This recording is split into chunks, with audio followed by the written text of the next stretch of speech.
It seems like creatives always get a bad rap. From childlike tantrums and ridiculous green room requests to strange superstitions and even self-mutilation, it's clear that artists have plenty of strange habits. But they've also made a pretty big impact on the world. Hi, I'm Kate Rooney. And I'm Jess Guffey. And you're listening to Creatives Are the Worst, presented by Design Pickle, the leading flat-rate graphic design and creative services platform. In this podcast, we'll be uncovering the fascinating myths and shocking stories behind the artists we love, or in some cases, love to hate, as we try to determine, are creatives the worst? Hello, and welcome to Creatives Are the Worst, presented by Design Pickle. I'm Jess Guffey, and I'm joined by the effervescent Kate Rooney. Hello, Kate. Hey, Jess. What was your description again? Your word?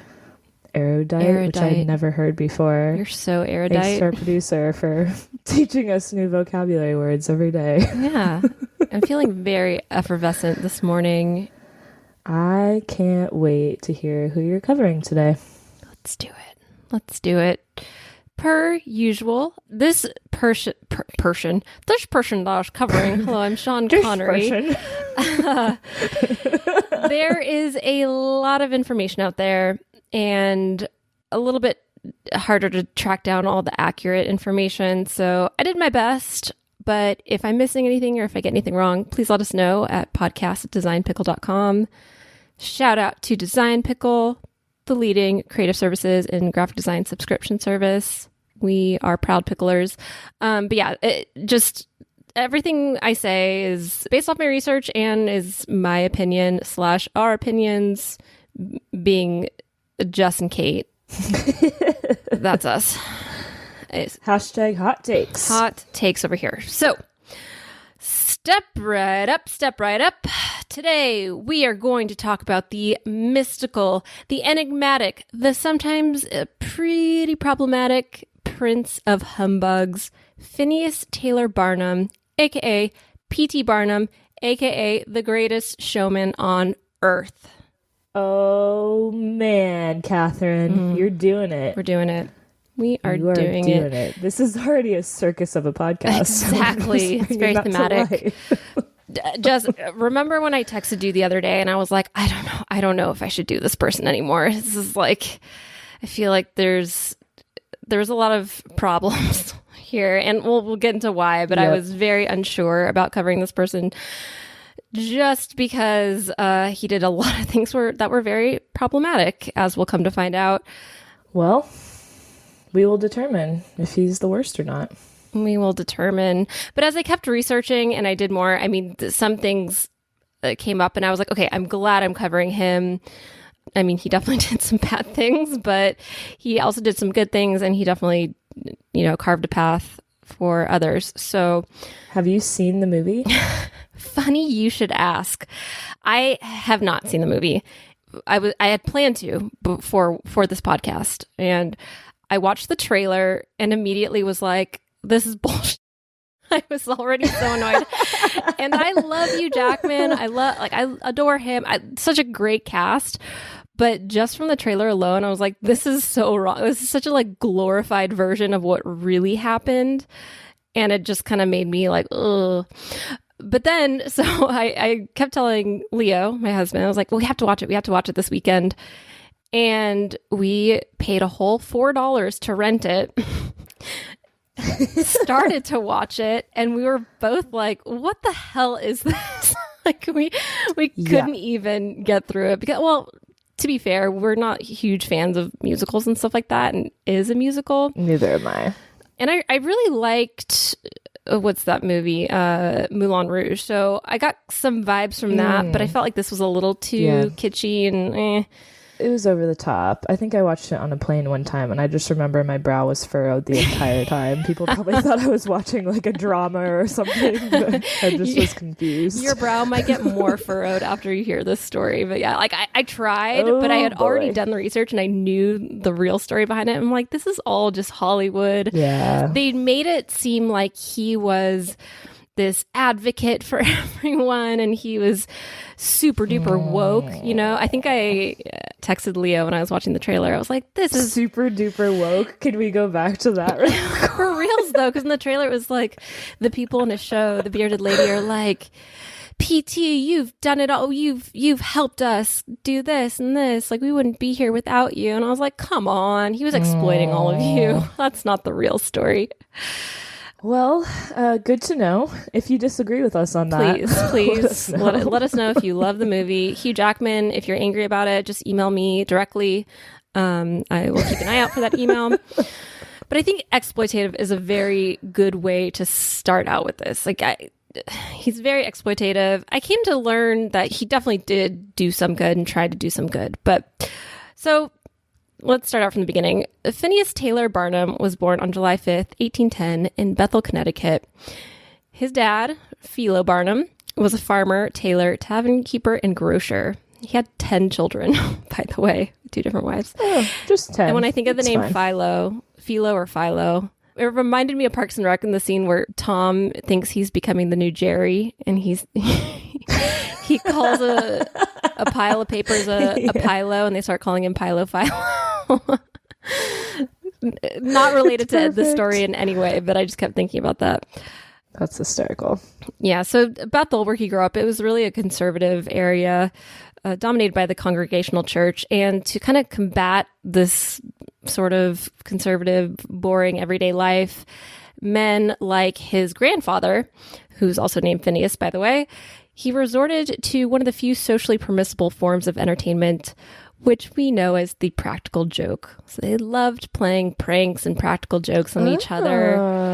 Yeah, He was the OG and practical joker. Exactly. Oh man, I love those guys. Love that. Yeah, he recalled that his grandfather would go farther, wait longer, work harder, and contrive deeper to carry out a practical joke than anything else under heaven. Like, he would just do whatever it would take to pull off the best practical joke.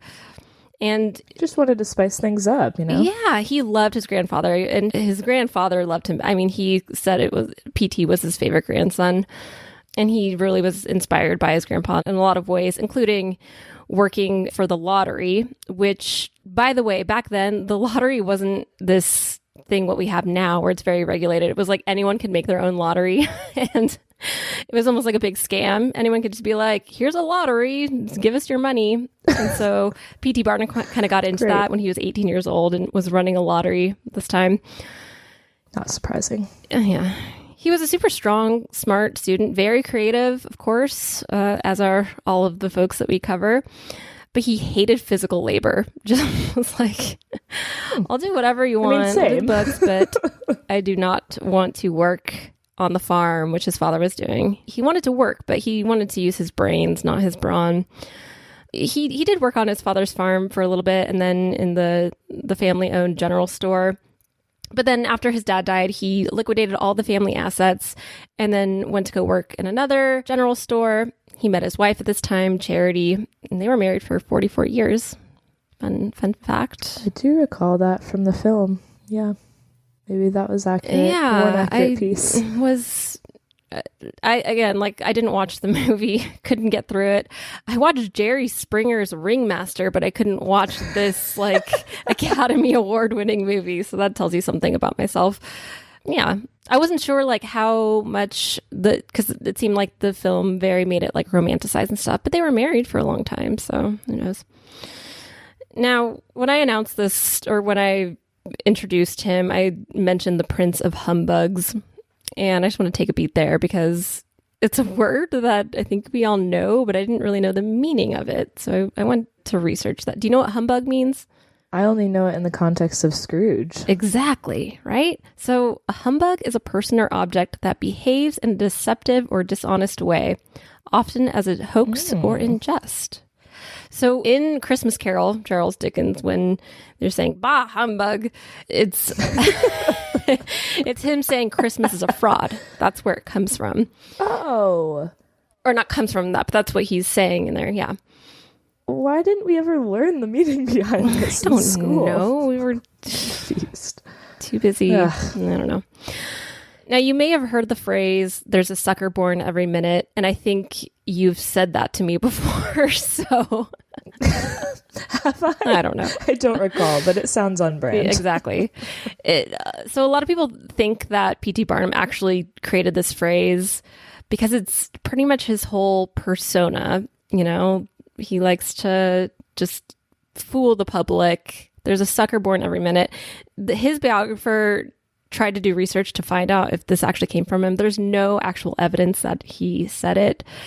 But the gist is he just understood that the public wanted and liked to be fooled. And that's a big theme throughout his life. Kind of like playing into the whole escapism thing. It seems like he was on the early tales of that as a creator. Yeah. The world is crazy enough, so why don't you come escape from that and be in this fantasy life where things are all weird and crazy and you're entertained? Right. So as a young adult, he moves to New York and he was running several businesses there, including the general store, book auctioning, real estate, and of course the lottery still going on there. Like I said, anyone can run a lottery at this point. It's not regulated. It's just kind of a big scam. I mean, it's kind of cool that that's how they came to be, but it's also terrifying that that's how they came to be. Sucker born every minute, man. Yep. Now, there's a big pivotal moment here. And this is when at this point is where I texted you, like, I don't know if I can do this. But here we go. We're doing it. So one day, a customer comes in and enters the general store and offers to sell P.T. Barnum a curiosity. That curiosity is a woman named Joyce Heth. She was a Black woman who claimed to be 161 years old and the former nurse to George Washington. Okay. Yeah. So interesting. Just coming in to sell another human being, no big deal. Here you go. She was the nurse for George Washington. So Joyce was blind and almost completely paralyzed slave at this point. But when this was happening, it was 1835. Slavery was already outlawed in New York City, where they were. But P.T. Barnum kind of like found a loophole around it. And basically was able to lease her for a year for $1,000. That gives me the heebie-jeebies in the context of a human. Like, me too. It's very troublesome. So, yeah, he started marketing her as the greatest curiosity in the world and just flooding the streets of New York with all these posters and ads, and it became a big deal. I mean, people were intrigued by this woman. She would claim herself that she would talk about, George when he was a little baby and I did this. So this was going on for a while, and then the interest in her kind of began to wane, and he took her all throughout New England, trying to get more sales, claiming that he was using, this is so awful, he claimed that he was using all the proceeds from the tour to buy her great-grandchildren out of slavery. I don't think that's actually what he was doing, though, so. PT. I know. I just know that this is going to get worse if this is what we're starting out with, so I'm bracing myself for that. It gets weirder at this point. So the second time her celebrity kind of begins to fade, he sent an anonymous letter to the Boston Press claiming that Joyce, she's like a small elderly woman, that she's not a person at all, but instead an automation, which is basically like a word for a robot. Made of whalebone, springs, and rubber. Okay. So, the fact that she's a 161-year-old woman who was the nurse for George Washington wasn't enough. Now she's a mechanical figure of sorts. Where did they come up with this stuff? I mean, honestly. He comes up with a lot of crazy... It's part of in this context, I hate to even call it genius, but if you take all of that out of context, the one thing that is just exceedingly clear in all of my research is P.T. Barnum was one of the first great original marketers and advertisers. Yeah. He was all about marketing and advertising and creative ways to market all throughout his life. Like, that's where he got his fame and fortune from. Oh, it makes sense. Yeah, he kind of flipped the script and was like, you want to see her now? Now she's a robot. Crazy. Boop, bop, boop, beep. It's so troublesome. So, yeah, I mean, this was like a big deal. It was just discussed in the press. Everyone wanted to know the truth behind it. And she's definitely older at this point. She's not 161 years old, but she's definitely older. And so at this point, P.T. Barnum, just going to exploit it even further, he announces that when she dies, she will have a public autopsy so everyone can see like what the truth is behind her. Bro. So she eventually, I know. The disrespect. So she eventually passes away in 1936, and as promised, he hosted a live autopsy of her body in a New York saloon, and spectators would come and pay 50 cents. And yeah, and it did, in fact, reveal that she was not 161 years old, but she was barely 80 years old. Shocking.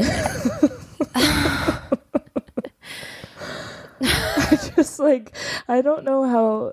I think what's troublesome to me about the whole thing, obviously, aside from the fact what he did to this woman and how he had her on display and whatnot, but the fact that he got people to believe him, and like, obviously until the autopsy, but up until then, he's making a pretty good fortune on all the stuff that he just made up. And when you think about it, that's still what marketing and advertising is today. It's just maybe 100% less controversial and, not with robots. Well, and even he's clearly really good at almost like PR in a sense, where he knows that people are not as interested or they might think it's bad. So he's going to flip it and find like another angle to go with. And we see that over and over again with what he does. The original spin doctor, it seems. Mm-hmm. Oh, for sure. Yeah. So in 1941, Barnum purchases Scudder's American Museum for half of its appraised value, which this museum before just had random curiosities, animals, and they were struggling financially, but P.T. Barnum bought it and just completely transformed it using his acumen for marketing and advertising and entertainment in general. He transformed this museum into truly a spectacle.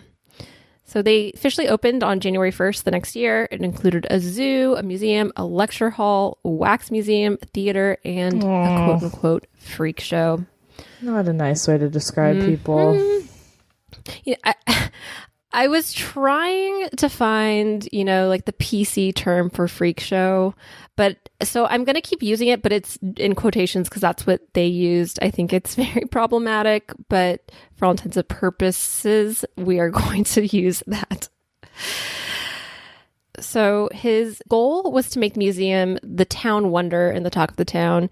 And he said he was not above exploiting his patrons' ignorance. And he would often publish articles in newspapers claiming that the stuff that he had in the museum were fake. He was pretty like, it's not real. But then it would cause audiences to come in to see for themselves and make sure that they just couldn't trust what he was saying in the newspaper. So they're like, I'm going to come anyways, and I'll see for I just repeated myself 3 times. Do it. But he was so good at advertising. He was basically the person who invented outdoor advertising and advertising on buildings and stuff like that. Because that's what he did with this museum. He would put up lights outside and emphasize whatever was on display at the time. He would just... Yeah, he would print off these huge posters, and often the posters he had were definitely exaggerating the attractions that he advertised. But again, it didn't stop people from returning. Even after they came and they found out that they were being misled. It was just so curious and fun and interesting that people wanted to know what was true and what wasn't. I feel like there have to be parallels today to similar concepts.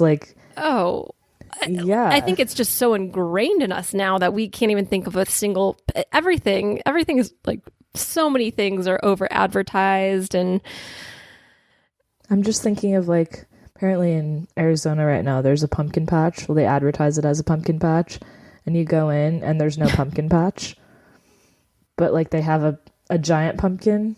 So what? It makes me think of the same thing, because people are like, oh, cute, a pumpkin patch, we live in the desert, we don't really have those. And then they go and it's just kidding, it's just one large pumpkin there for you to take a photo in front of. But it's the same thing. I would be so disappointed Right? because I love me a good But pumpkin patch. it's the same I love pumpkin concept. patches. Yep. Is it just like a big fake pumpkin? Nope. It's not even a real pumpkin? But same thing. Come And it's on. 2020 and it's still happening. This Lame. is in the 1800s. But you know for sure there are a ton of people coming to pay and Yep. getting a photo with that giant Exactly. pumpkin for the gram. So, I mean, he would justify all of this by saying that, again, like these ads were just to draw attention to the museum. He's not, like he said, I'm not duping them. I'm just getting them to attract them to the museum, and then I entertain them once they're here. A little bit of a bait and switch there, buddy, but Questionable, but okay. I get what he's trying I guess to do. it's like the pumpkin patch. Like they're drawing people in with that, but then they're just gonna please the crowds with a stupid giant pumpkin instead. Made out of styrofoam, probably. Oh, it's great for the environment, I'm sure. Now we get to the real fun stuff, though, and fun stuff. I mean, God. probably still really problematic, but we're going to talk about some of the exhibitions he had. So, one of my favorites is the Fiji Mermaid. Fiji, it's spelled Feejee. Okay. Here, I'm going to send you a photo really quick so you can be just as horrified as I am. I can't wait. Okay, so this is the Fiji Mermaid. What am I looking at right now? What in the act? It looks like a half-eaten husk of corn with a devil head. I don't like this at all. I'm so glad I sent it to you before explaining what it is, because I think a half-eaten husk of corn I don't like it. Make is it go. pretty on the nose, actually. Make it go away. So the Fiji mermaid is a creature with the body of a monkey and the tail of a fish. How is that a monkey body? It's a corn body. That is not a monkey's body. Well, it has like a fish tail, and those are supposed to be like fish scales on there, but then it has the torso and the head of some sort of primate. We'll post this on social media so everyone can see it. Yeah, so everyone can be horrified by this. I mean, it's like a taxidermy thing. I don't know, composed of here's what I have written down: the torso and head of a juvenile monkey sewn to the back half of a fish. People paid money to go see that. I feel so bad for them. I would scream and run did. away. They loved it. It was presented as the mummified body of a creature that was half mammal, half fish. And this thing, it drew in so many crowds, but I didn't know. I researched the Fiji mermaid, as you do. And it's been in pop culture stuff. It was depicted in Rob Zombie's House of a Thousand Corpses. It was on an episode in the X-Files. And there's even in a Scooby-Doo cartoon Leave it episode. to Scooby-Doo. Not surprised. Yeah, so that was in 1842. That comes out. Now, Jess, this one I thought was interesting because there's a gas station in Arizona that I have frequented often every time I'm out there. With also a restaurant. What's it called? Tom's Thumb. That's right. So he followed the Fiji mermaid by exhibiting Charles Stratton, aka his little person or dwarf called General Tom Thumb, and he advertised him as the smallest person that ever walked alone. And at the time, Charles, aka Tom Thumb, he was only 4 years old. They claim that he was 11, but he's only 4. So Tom Thumb was born as Charles Sherwood Stratton, and he had developed normally for the first 6 months of life, but then he stopped growing after that, and he was just 25 inches tall. I think throughout the years, he maybe grew a couple more inches, but was around there. And he got so much attention, so much fame from joining P.T. Barnum that, I mean, he even Queen Victoria saw his performances, and Abraham Lincoln personally congratulated him on his wedding. He was super duper famous. Yeah. So P.T. Barnum first met Stratton when he was 4 years old and taught him how to sing and dance and mime, how to do impersonations and stuff. And so at age 5, he began touring with Barnum, and like I said, it was just a huge success. They went to Europe, so he was an international success. Crowds would mob him wherever he went. God. Again, he was 4 or 5 years old and traveling with P.T. Barnum and his crew at this point. That's unfathomable to me to have a toddler with you. Like, he's making money off someone that is not only he's underdeveloped for medical reasons, but he's a toddler. Like, what? I know. He's not choosing that. And apparently he was drinking wine by age 5, smoking cigars by age 7, and it was all Stop. all for the public's amusement. No. Just no. Just straight no. Absolutely not. So they toured in Europe for 3 years. They came back to the US and he got even more popular. So by the time he's 7 years old, he's performing like grand full-length melodramas for the public. And I mean, yeah, P.T. Barnum was definitely capitalizing on his small stature at first, but then over time they grew, it's so weird because he's so young, but they were closer, and P.T. Barnum was like, this guy is an actual true performer. Like, his talents go beyond just him being small. He was a comedian, a dancer, an actor, and just really, he ended up being like super successful and actually really wealthy too. Well, okay, there's the silver lining. Yeah, let me send you a picture of Tom Thumb. I'd love to see Tom Thumb. Okay, so on the left, that's Tom Thumb with P.T. Barnum. Aww. On the right, that's him dressed up as General Tom Thumb. He's so little. I know. It seems like he actually had a pretty good life. He ended up living until 45. He passed away by a stroke, but he was really successful at that point. Like I said, at least that's something. At least he wasn't fully being exploited and was actually profiting off of his own touring and performances. Yeah. Good for him.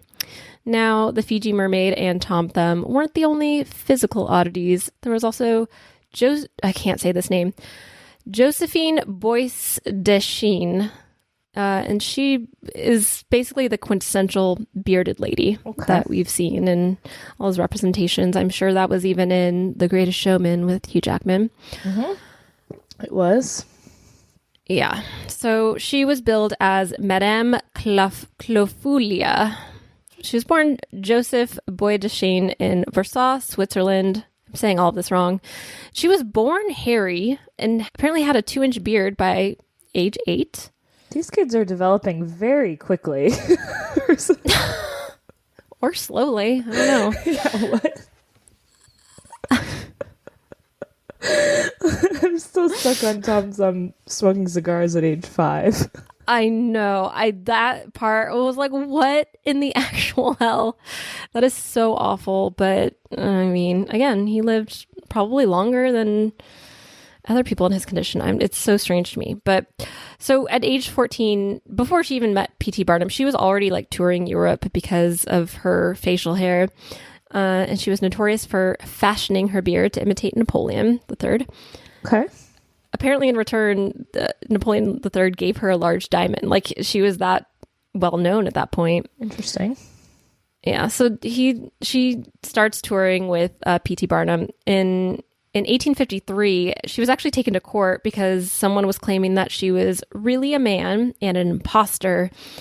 This is so awful. I'm sorry. But during the case, the doctors examined her, verified that she was a female, and the case was eventually dismissed. But actually, it's been suspected that P.T. Barnum arranged this whole thing as another publicity stunt. But we don't really know. Who knows? It wouldn't surprise me. Yeah, it makes me think of the whole thing with Joyce Heth. And well, we're going to do an autopsy and see what's real and what's not. He seems to really love the big reveal moment. Yeah, definitely. Gotcha. Whether it works in his favor or not, who's to say? I mean, I think it did for the most part, but he seemed to really enjoy the power behind that. For sure. I mean, think about that. Again, the marketing brain in me just thinks about that when you're doing like a product launch or something. Yeah. You want to drum up all this excitement for the big reveal. And this is definitely a different approach, but hey. Hey, Jess, what do you call a pickle lullaby? I don't know, Kate. Tell me. A cucumber slumber number. Oh, no. I did not see that coming. Nope. That joke may have been the worst, but Design Pickle is not the worst. Definitely not the worst. And there's a reason that Design Pickle has been ranked on the Inc. 5000 list of fastest growing companies in America for the past 2 years. And it's because they aren't the worst. No, Design Pickle offers flat rate, unlimited graphic design and creative services with unlimited revisions, brand profiles, a Zapier integration, Adobe source files, all that good stuff. And we have a special deal for all of you listeners. So if you're listening to our nonsense and you need graphic design help or custom illustration help, you can use the code WORST at checkout to get $100 off your first month of any plan.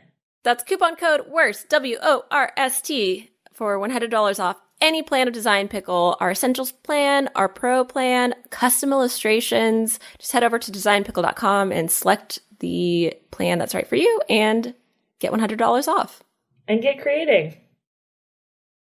Now, there's another person here who's less of the quote-unquote freak show-esque personality, but I just wanted to add it in here because she's someone who's just a performer.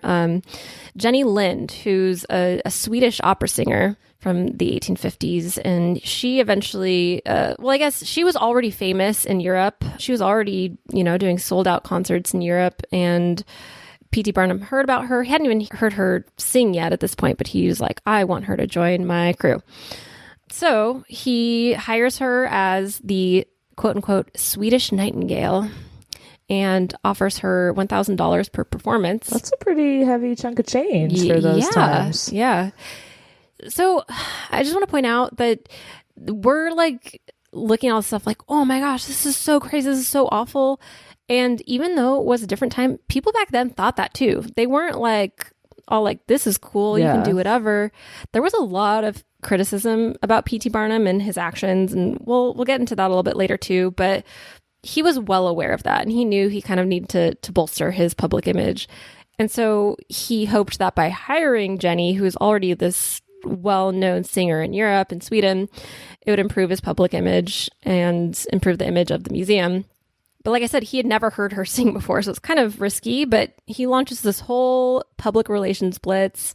It was in all the newspapers and a bunch of competitions.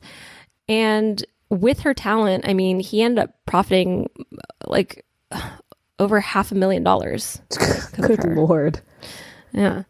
So there was some thoughts about some people suspected that they were having a romantic relationship. From what I hear, that's in the movie as well.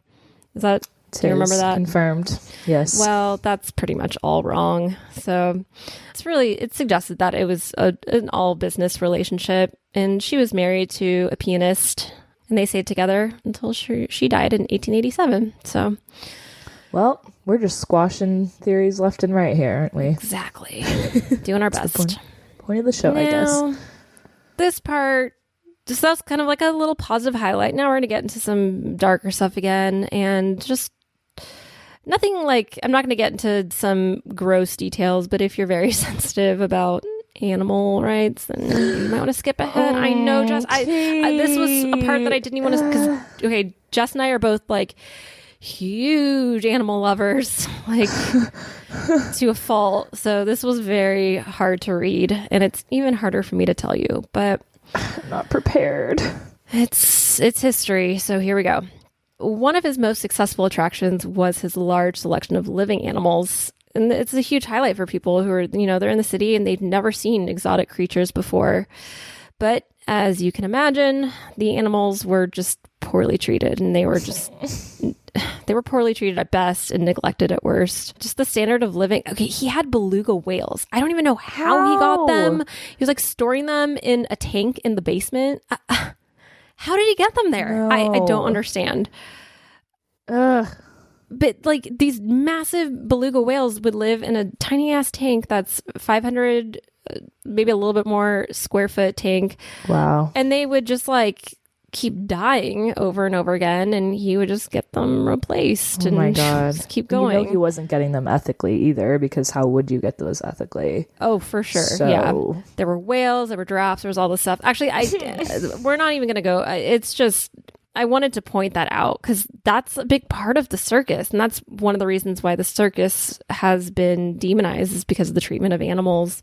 And he was certainly no exception. I mean, it was a huge moneymaker, it was a huge attraction. But like I said, these animals were just completely neglected, and it was a moneymaker. So if they die, you just get a new one and keep going. Ugh, makes me want to vom. But quick side note, have you ever been to a circus? I mean, I've been to like Cirque du Soleil shows, but I know that's not the same thing. I don't think I've been to like a real classic circus.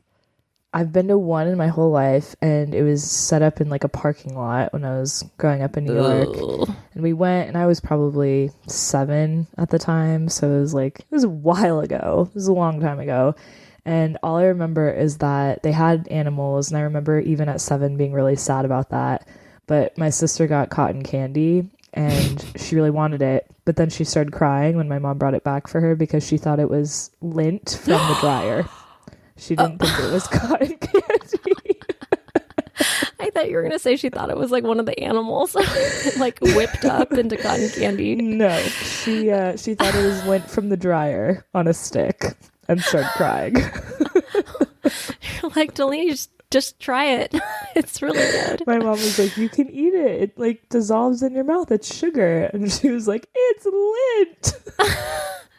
I'm sure your mom is glad that she never actually put it into the dryer, though, because that sounds like a heck of a mess to deal with later. Man, I love cotton candy, though. That's always been a little bit of a weakness for me. And I don't love super sweet stuff, but man, some cotton candy. Can't relate. I think it's disgusting. It is disgusting. I think it's very unsanitary, too. But man, I used to chase down the ice cream truck to get cotton candy from. That's so gross.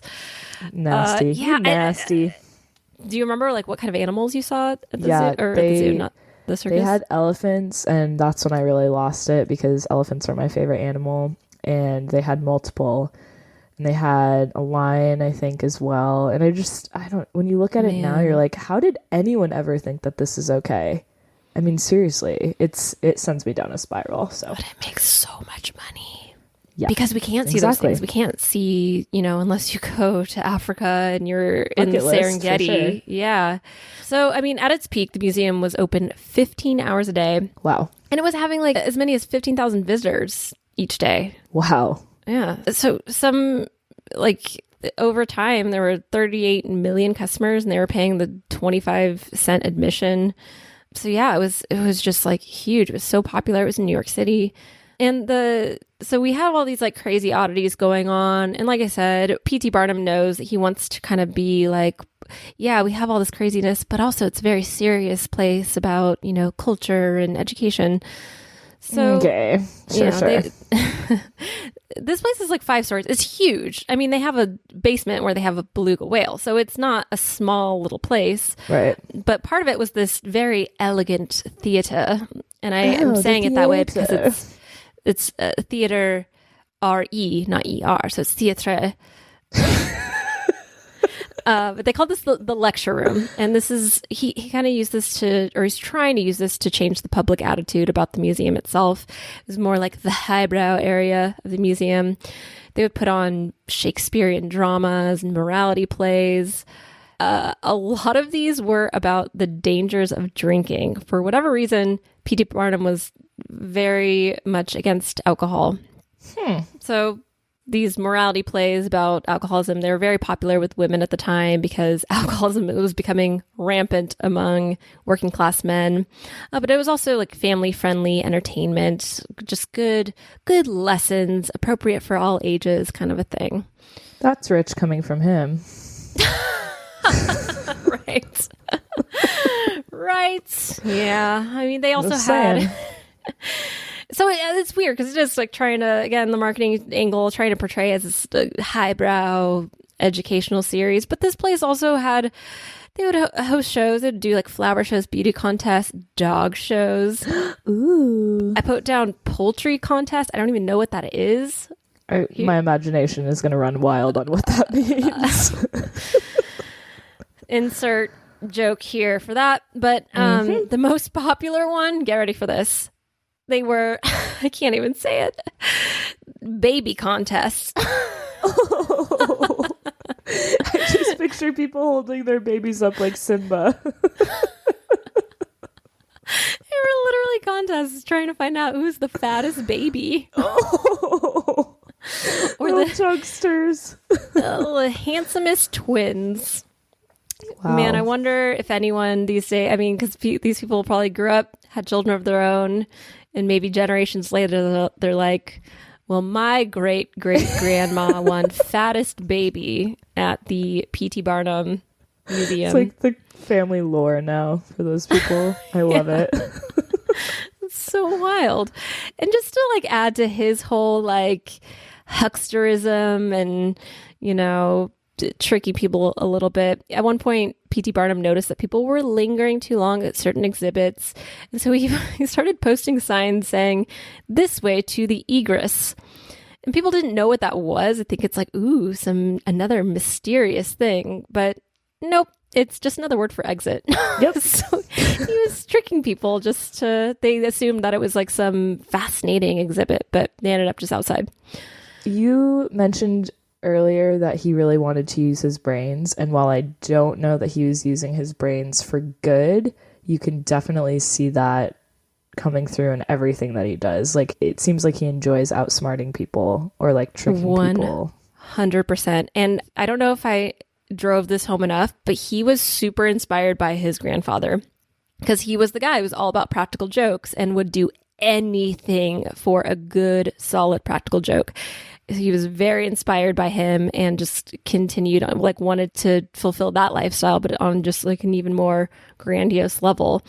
But I agree. It's like he didn't want to have to work in a field. Instead, he's going to use his brain to sort of manipulate people and leverage other people clearly to make a lot of money. And he was very successful at it. He was killing it. He was doing great in his field until the early 1850s. He invested to develop land in this town in Connecticut, and he was like giving loans to this clock company to move into his new industrial area. But the company went bankrupt by 1856, and it took all of his wealth with it. So he's like fully bankrupt at this time. Oh boy. Yeah. So he lost his fortune. His museum back in New York also happened to burn down at this time. Oh, so some good string of events happening to our friend PT. Yeah. I'm not sure exactly how or why it burned down, but I will say that this is the first of many fires in his life. This is not the first one that we will encounter. Seems suspicious. I know. So after this whole issue, he started investing in this clock company in Connecticut, and that went to hell. He basically, it was like 4 years of just like litigation, public humiliation.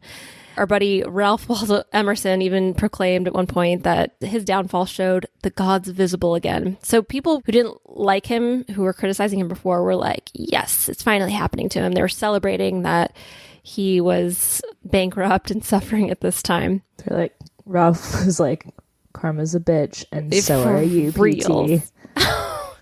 Emerson got super sassy while he's like out in the wilderness. Screw you. Bye. But this did not deter him. He got back on track. He started going on tours again. His buddy, General Tom Thumb, was supporting him. He came back on tours and was helping him get his money back.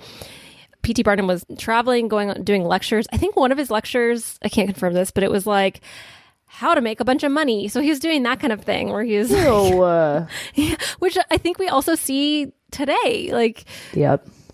Fake it till you make it, and then or if you can't, those who can't do teach. And so that's so true. Making his money back by teaching people, and people are coming to his sessions to learn about this. He did some shady stuff where he basically pawned off his museum, the one in New York, but it was in his wife's name because she wasn't bankrupt. So he's able to do it in her name. And then over time, after he's doing these lectures and stuff, he's able to buy the museum back in just 5 years. That's pretty impressive. Yeah. And you know what? He just went right back to what he was doing, not skipped a beat, just right back into it. PT. I have no words for this man. So as I mentioned before, P.T. Barnum is pretty aware of the public's contempt over him, his persona, and his exploitation of people and animals. But he, like the lecture room, he used newspapers to kind of try to sway public opinion. He had an autobiography go out in 1854, and it sold more than 1 million copies. It was huge. But he also, I know, right? But he also kept editing it. He kept revising it because, again, like he was aware and he was trying to reframe it. Because in the first publication, he was very boastful about how he exploited people and duped the public. And people who read it were like, wow, what a jerk. Kind of how we are now saying that now, too. I'm not surprised that he kept editing it either, because common theme alert, creatives tend to do that until they feel like it's just right, even if it's an autobiography. So... not surprising. Exactly. Your work is never finished. He keeps evolving and changing, and it has to be perfect. Again, like, common theme. So we don't exactly know what's true and what's not because of that. But, I mean, he would revise it and be, like, super apologetic about some of the things that he was saying, how much he exploited people, just like, oh, I know it was so awful. But then in the next line, he'd go on to say, like, yeah, but everyone's doing it. I'm just doing it better. Okay. Shut up. Yeah. Again, not wrong, not entirely wrong. Still doesn't make it great, but yeah, have a little bit more remorse maybe about the things if you know that it's wrong. So he came back after his bankruptcy, and he's back in the limelight, but now he kind of dives into politics a little bit more. So he had supported Andrew Jackson before, which... I don't know, for our listeners, I'm terrible with like politics and history, but Andrew Jackson was tied to the Trail of Tears and the forced relocation of tens of thousands of Native Americans. But then the Civil War breaks out in 1861, and this totally changed P.T. Barnum's outlook on things. Like, he totally flip-flopped. Now, we talked about a lot of the awful thing. Like, he basically had a slave with Joyce. I mean, he had the workaround where he was quote unquote leasing her, but outside of that, he wasn't like an outright bigoted racist or anything like that. He was more like a normal guy, just in the times he was in. His museum was segregated, but all the other businesses were. Like, he wasn't alone in that. But after the Civil War, he became like a staunch abolitionist and a huge supporter of the Union. Yeah, so a little flip-flop here. He became absolutely dedicated to the idea of preserving the Union and abolishing slavery. Did not see this coming from him. I know, right? So again, I keep saying it, but I texted Jess at one point. She didn't know who I was covering, but I was like, I don't think I can cover this person. They were awful slave owner and blah, blah, blah. And I'm not saying that all the stuff that he did is okay now, because it certainly isn't, but he made it like his mission to preserve the Union and abolish slavery. Like, that was very important to him.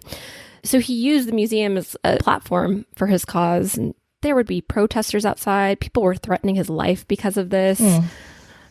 So at this point, he's like, I guess I'll just be in politics now. I don't know. Guess this is my career now. Exactly. So in 1865, he won an election to the Connecticut General Assembly and worked really hard to ratify the 13th Amendment. So there you go. Well, he wins back some points in my book for this. Right? Yeah. Not all of them, but some. So I mentioned before that there were some fires. His museum had already been burned down once before. In 1864, the Confederate Army of Manhattan attempted to burn it down again. They failed. But a year later, the museum did burn to the ground. And it was like a huge, spectacular fire in New York. It was massive. This is a little dark. I'm sorry. But animals at the museum were seen jumping out of buildings. I mean, yeah, because they're trying to escape the fire. So animals are running the streets of Manhattan. There's this fire going out. The cops come. They're shooting these animals down. No. Yeah. Many of the animals just weren't able to escape the fire. They burned to their deaths, and including the 2 beluga whales that were there, and they boiled to death in their tanks. I'm going to vomit, for real. I know, I'm so sorry. I keep apologizing for it. I'm like, I'm sorry, I don't like it either. No. That's terrible. Oh my God. Now, it was alleged that during this fire, a fireman by the name of Johnny Denham killed an escaped tiger with his axe before rushing into the building and carrying out a 400-pound woman on his shoulders. Wow. Because she was one of the exhibitions. So after this awful fire happens, it was very catastrophic, but he reopens again in September of 1865. Yeah. I think it was a different location, but guess what? That one also burned down. What in the world? I know. So at this point, his museum is burned down multiple times, and he's kind of like, maybe I should just move on to something else. And even still at this point, he's not the great circus showman that we all know about. Right. He's still just like this curiosity man entrepreneur. Curiosity man. The curiosity man. He had a cape and everything. So in 1871, he retires from the museum business and teams up with circus owners Dan Costello and W.C. Koo. Together, they launch Barnum's Grand Traveling Museum, Menagerie, Caravan, and Hippodrome in 1871. And this is where the name The Greatest Show on Earth comes from. Okay. So Barnum rebrands it as that, and he takes on full ownership within a few years. They eventually joined forces with other circus managers. You may know the name James A. Bailey. Mm-hmm. I was waiting for him to come in. Another one you might not know, James L. Hutchinson. And so they introduced Jumbo, an 11.5-foot, 6.5-ton elephant from the Zoological Society of London. I want to be Jumbo's friend. You can't unless you subscribe to Awful. No, that's not true. So, I mean, this was, again, a huge hit. People love live animals. We know that. They still do now today. Jumbo lived until 1885 and just was a huge hit until his death that entire time. In 1887, Barnum, at this point, he's getting much older, and he agrees just to, like, give over control to the circus. At this point, they had rebranded as Barnum and Bailey, Greatest Show on Earth. Yep. That's what we know it from. And it's so crazy because we're almost like wrapping up this episode, and I feel like this point, it's just like a blip in his story. Yeah. Because it was like, yeah, he joined these business partners. I will say, the fun little factoid here, because of P.T. Barnum, that was the first time that they had the circus travel by train, because he figured like that's the best way to move all of these exhibits, these animals, people from town to town. And that made it more popular because more people can see it. They don't have to go to one tent to see the circus. Right. So that changed the course of history for sure. Now we see the Cirque du Soleil show that they don't travel by train now, but maybe they travel to different cities to put on shows. So at his death, critics were basically praising him at this point for all the good work he had done, calling him an icon of American spirit and ingenuity. In classic P.T. Barnum form, he asked for his obituary to be printed just prior to his death. He wanted it to be published so he could read it ahead of time and have everyone else read it before he died. Yeah. Egotistical much? My God. And then on April 7th, 1891, he passed away. So following his death, Barnum and Bailey, the show was bought by the rival Ringling Brothers in 1907. And then a few years later after that, the two were incorporated into the Ringling Bros, and Barnum and Bailey combined shows, so they like merged together. Yeah. I'm sure we can do the Ringling Brothers in another episode because that's like a whole other ballgame. But yeah, in May 2017, the circus that he founded delivered their final performance, and that was it. That was his legacy. Whoa, that was heavy. That was a lot, but it kind of leaves me with this one lingering question that I've just been losing sleep about, Jess. Maybe you can answer. Is P.T. Barnum the worst? I'm going to go with a yes on this one. It's not often that I just have an outright yes for someone, but to me, I can't look at his work for the 13th Amendment against all the other bad stuff that he did to exploit people and say, yeah, maybe he's not the worst because of that. No, I think he's the worst. I think you can tell how selfish he was and how much he manipulated people, and you use the word exploited a lot, and I think that sums him up perfectly. And You know, I think if anyone's using those adjectives to describe you, you're probably the worst. Yeah, he was another word that kept coming up is huckster. And sidebar for all of you listeners at home, my dog's name is Huckleberry.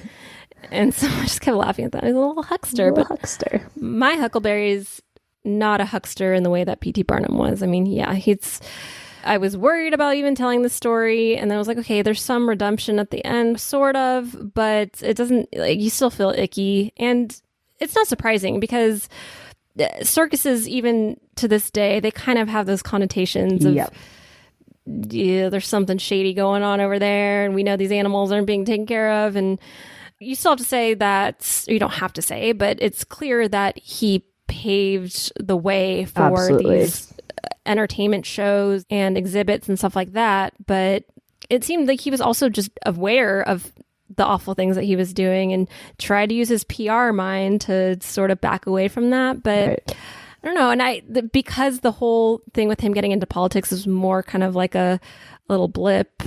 I don't know. People can change, but it's hard with this one. It is hard. And I will say, despite thinking he's the worst, I do appreciate his vision and his creativity and his imagination, really. I mean, everything that he did was kind of making people's wildest fantasies and dreams, showing them how they can exist in the world. Mm-hmm. So, like, from that perspective, it does take a highly creative person to be able to carry that out and execute that vision. But the way that he went about it... not a fan. He is certainly not the glamorized version that we see played by Hugh Jackman. Yeah. And again, Hugh Jackman, I love you. Let me know if you have a problem with this. But yeah, I mean, I tried to watch the first 10 minutes of that movie and I was like, this is a joke. This guy was actually the worst. And we're not going to sing songs about follow your dreams and do what you can. That's exactly how the songs go, actually. I think so. Yeah, he was riding on the coattails of these people that he exploited. And he did help a lot of them. Not help them. He created careers for them. Sure. I don't know what would have happened to them if that wasn't the case, but you're calling it. He's the worst. I think we're going to find more people who are probably worse, but true. There it is, ladies and gentlemen, P.T. Barnum. And if you disagree with us and think maybe he's not the worst, or you're a big fan of circuses, let us know at podcast@designpickle.com. We would love to have a conversation with you about if you think he's not the worst. Especially if your name is Hugh Jackman. All right. Well, make sure to subscribe to the show if you like what you're hearing, or if you think it's deeply problematic, but you want to hear more. Subscribe wherever you listen to your podcasts. Give us a follow on Instagram at Creatives Are The Worst, or on Twitter at Worst Creatives. And we will be back next week to determine if someone is worse than... I almost said Hugh Jackman. So sorry, Hugh. Nope. That's impossible. Worse than... Oh, wait, no. We're just really butchering that right now. So sorry, Hugh. If you think someone is worse than P.T. Barnum, we might be covering them next Monday. Find out. Until then, goodbye. Adios. Thanks for listening to Creatives Are The Worst. If you like what you're hearing, or if you think that we're the worst, please leave us a review on your podcast platform of choice. We'd love to hear from you. You can also contact us directly at podcasts@designpickle.com, and a big thanks to Design Pickle for sponsoring the show. Join us next week as we once again try to answer the question, are creatives the worst?